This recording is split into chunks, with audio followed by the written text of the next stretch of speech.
Et salut tout le monde, c'est Jonathan l'apprenti jardinier, j'espère que vous allez bien. Moi ça va nickel, on se retrouve de bon matin. Alors j'ai la tête dans le cul, j'ai pas mon micro, je le retrouve pas, je suis désolé. J'ai beau chercher, je sais plus du tout où il est. Donc j'espère qu'au niveau du son ça va aller. On se retrouve donc pour une vidéo qui est totalement imprévue, puisque tout simplement, hein, ça va être dans le titre, j'ai tout simplement des poules qui vont arriver, donc enclos, poulailler et poules. C'était quelque chose qui n'était pas prévu puisque mon père, pour des raisons personnelles, ne peut pas garder ses poules, donc c'est moi qui les récupère. Normalement elle devrait être bien ici, je me fais pas trop de soucis là-dessus. Donc ce qui va se passer, c'est que ça va être installé ici. Hop. Donc du poirier qui est malade jusqu'au pommier, peut-être, je sais pas trop encore, soit ici, soit juste après le poirier. En fait l'objectif c'est de mettre l'enclos près des tuyas pour qu'il soit un petit peu à l'abri du jardin et que ce soit pas trop vers la forêt là-bas, hein, puisque les prédateurs c'est pas ce qui manque ici.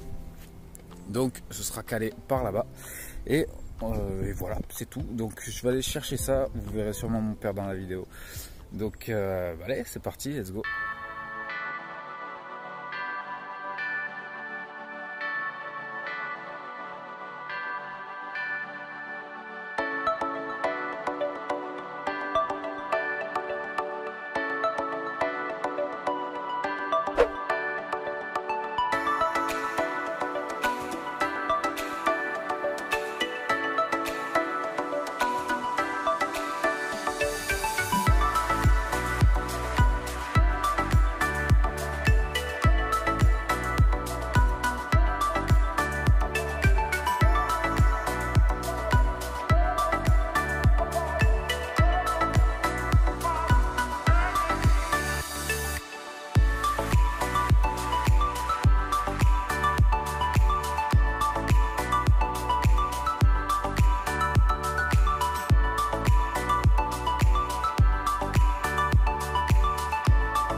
Les poules sont enfin là.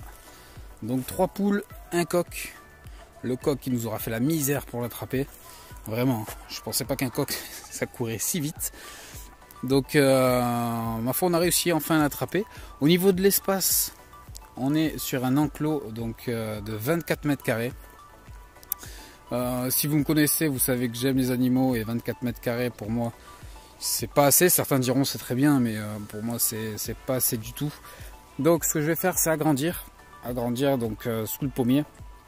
Ils auront une partie à eux. Je pense que le tout ça devrait faire un petit peu moins de 100 mètres carrés. Alors moi ce que je voulais c'est un espace de 20 mètres carrés par poule, donc je pense qu'on devrait y être. Quoi d'autre? Ah oui, j'ai prévu du grillage donc pour les deux monstres. Et pour tout ce qui est renard, tout ça, vu que mon terrain lui n'est malheureusement pas clôturé, et quand je vois les tarifs pour faire ça, il ne le sera sans doute jamais. Mais donc en fait ce grillage là va me servir à faire le tour de l'enclos. Il sera posé au sol en direction de l'extérieur, si jamais il y a une bestiole qui vient gratter ou quoi. C'est toujours une sécurité de plus. Et voilà, par la suite c'est pareil, il y aura une porte automatique, mais bon, chaque chose en son temps, de façon à ce que le poulailler soit un minimum autonome, j'ai envie de dire. Et c'est pareil, il y a des plantes à l'intérieur, donc ces plantes là j'ai mis du grillage autour en attendant, mais demain, si tout va bien, si elles sont toujours là, demain je les déplace pour les installer ailleurs. puisque bon, ces arbustes-là, hein, on a un rosier buisson et un clérodendron. Le clérodendron, il va clairement dépasser l'enclos, donc je prends pas le risque et je le déplace. Autre chose, pourquoi je l'ai placé ici? Puisque en fait, on est sur la bordure de tuya, donc qui devrait être un peu plus abrité du vent. Et pour l'ombre, donc en fait ils vont avoir droit au soleil du matin et l'après-midi l'ombre va arriver petit à petit. Là on est en fin d'après-midi, on est déjà bien à l'ombre, donc je pense que ça pourrait être pas mal pour eux.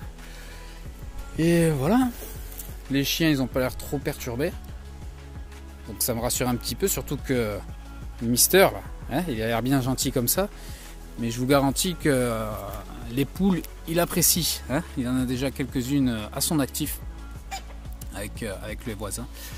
Donc quand on venait d'arriver dans la région, il a fait un petit carnage, hein. Pour lui c'était juste un jeu, il a même pas cherché à les manger ni rien. Mais ma foi, on va surveiller ça. Quand ils seront dehors, on va rester à proximité sur tous les premiers temps et observer tout ça. Voilà les amis, c'était une vidéo qui était pas très longue, mais je tenais à vous partager ça donc sur une petite vidéo simple. Et voilà, j'espère que ça vous aura plu. Ah oui, j'ai oublié une chose. Pourquoi j'ai pris le coq? Alors le coq, ça a été une longue réflexion. Est-ce que je le prends? Est-ce que je le prends pas? Pourquoi je voulais pas le prendre? Pour le bruit, hein, tout simplement. J'ai les voisinages. J'ai quand même été demandé. Ici, on m'a répondu c'est la campagne. Un coq, c'est tout à fait normal. Allez-y, mettez-le, c'est pas un souci. Donc c'est agréable.